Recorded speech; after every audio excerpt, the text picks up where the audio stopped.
Hello friends, welcome to our channel Veera fashions. నేను మీ Renuka Reddy. Tailoring చేసిన తర్వాత వాటిలో క్లాత్ పీసులు అలా మిగులుతూ ఉంటాయి కదండి.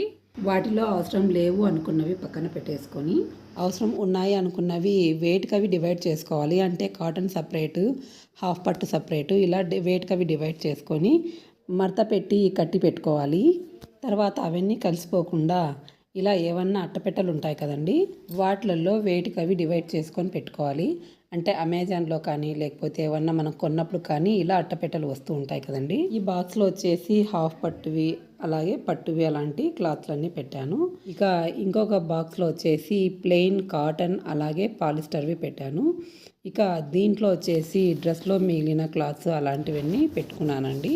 ఇలా వెయిట్కి అవి డివైడ్ చేసుకుంటే వెతుకునేటప్పుడు ఈజీగా ఉంటుందండి. దీని ఫుల్ వీడియో రిలేటెడ్ వీడియోలో ఇచ్చాను, చూడండి. Thanks for watching.